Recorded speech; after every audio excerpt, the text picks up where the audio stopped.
today we'll be running at Stadium Batu Kawan. So let's run with Howei. Stadium Batu Kawan was completed by the early year 2000s, just in time for the Malaysia Games 2000, which was hosted by Penang. That was truly a very epic moment because it was also built to accommodate 40,000 people to watch the games, the track and field competitions, events that were held at the track in the middle of the stadium itself. So let's talk to Paul and Helen, and of course Darren, about running on the track right here at Stadium Batu Kawan. Good morning, guys. Morning! Wow. It's quite a novelty running on a track. It must be over a year now since we've been able to train. Never been to this stadium before though. It's really, really modern, really great facilities. Wonderful spectator area, covered in monkeys today. But running on a track, it's just such an amazing change than having to run on the road with all the obstacles. You've got perfect lanes here, all nicely marked out, a beautiful springy surface.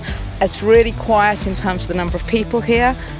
Very hot this morning, but it's a good track for being shaded. Half of it's shaded by the Spectator viewing gallery, which makes it great for being able to run at different times of the day. But the great thing about training on a track is it's a wonderfully safe environment for people like me and Darren who have serious sight conditions. And you can run a lot faster because you've got a lot more confidence. You can do better types of speed training, you can do effort sessions, and you can improve your overall running capabilities here.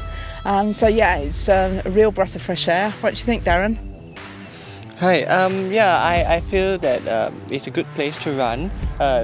It's free of any obstacles, and I can see the lines on the track, so it's easier for me. I just follow the lines. So like what Helen said, I feel more confident, so I can actually run faster. Thanks to the Penang State Government and also the Penang State Sports Council, we have a running coach here as well, which helped us with the warming up session and also the cooling down. So how do you feel, being able to enjoy that facility as well, Helen? And it's great, any kind of access that the state can provide to help facilitate the improvement of athletes, and giving access to all is wonderful. It's a coach is generally seen as quite a privilege. You have to pay to have a coach, whereas by offering the ability to have access, whilst I was running my session with my guide today, and the coach was working with some youngsters here, and so you can see that actually youngsters from the community are able to take advantage of that facility and having access to the coach. He kindly came and helped us, and he was showing us some really good cool down exercises. Cool down being really, really important when you've been running on a track, because the speed session's taking a lot more out of you, and he was giving some amazing tips on what you should do to stretch out the muscles. We saw Darren being a butterfly, I believe it was, and being quite impressive at his flexibility. Very, very flexible. Were you all the while very flexible? Not really, not in the sense of doing yoga. Yeah, but I do have a certain extent of flexibility, yes. Because I do stretching quite often at home. Hi, so we're very, very fortunate right here at Stadium Batu Kawan because we have with us Coach Shan, who has competed all the way up representing Malaysia in the Commonwealth Games. Good morning. Yeah, good morning, Carol. First, I must thanks to myself, because I'm first man complete to Commonwealth Games and never present any of a meet and never went to SEA Games or Asian Games. From Sukma, I complete for the Commonwealth Games and qualified for the Commonwealth Games, and first Malaysian man run 8 minutes. 8:59.10 below 9 minutes. Wow, so that was for what event was that? 3,000 steeplechase. Wow, 3,000 steeplechase. Alright, so let's talk about what you do right here at Stadium Batu Kawan. Right here, I'm doing coaching for Penang State Government and Penang Sport Council. I thank very thanks to very giving opportunity for young generation become a champion for the future. I become a coach and I really got more experience in this event. I'm more ready to teach my knowledge to young generation. I'm running for 3 days, Friday evening 5 to 7, Saturday, Sunday morning 7 to 9 and evening 5 to 7.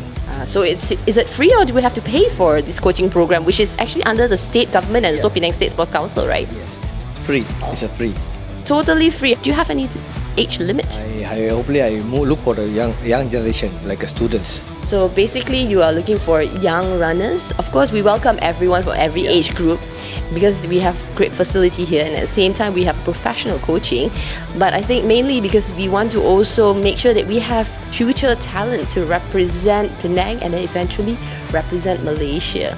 As a guide, it's an excellent place to come to. Obviously, no cars, no bikes. You can just focus on the running, can't you? And again, you can go a lot quicker without any distractions. It's a great place to come if you want to learn to guide, because again, there's no holes, no potholes, no problems. It's great for confidence building. But the thing is, whenever you ask anybody to come and try guide running, which me and Darren are always trying to get people to try, the first thing that people say is, no, cannot, scared.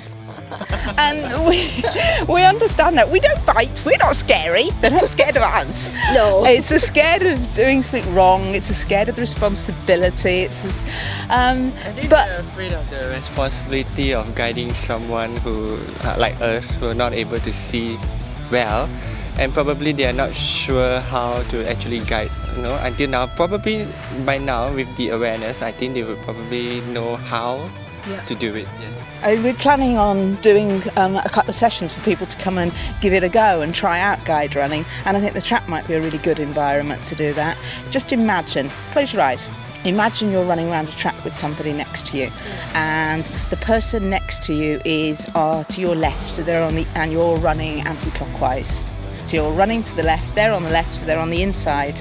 You get to a corner, and what happens? You, as the guide runner, start to go around the corner.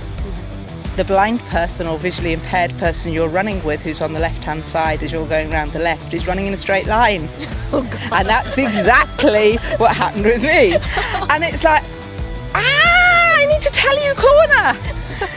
But that's a really simple thing, and you're not going to hurt somebody. You learn straight away, now I understand what I need to do. I just have to give a simple instruction, corner, and then straight. So it's a really, really good place to come and learn. So come and give it a go. Exactly, and at the same time, we would like to invite all those who have visual impairment to also try out running, especially like for Darren. He stopped running for at least a decade, right? Yes. When your eyesight deteriorated. Yeah, mostly I do outdoor activities, hiking, trekking, canoeing, swimming, and then after that back into the gym, because I find that exercising in the gym is much safer than doing outdoor stuff for me. That time. Yeah, That's before you discovered that there are people who can guide you when you run. Yes. So we'd like to take this opportunity not only to invite people to learn how to be a guide runner, but also those who miss running or want to learn running, and you are partially visually impaired or you totally cannot see. It is possible. All right, guys? Yep. All right, thank you. Thank you.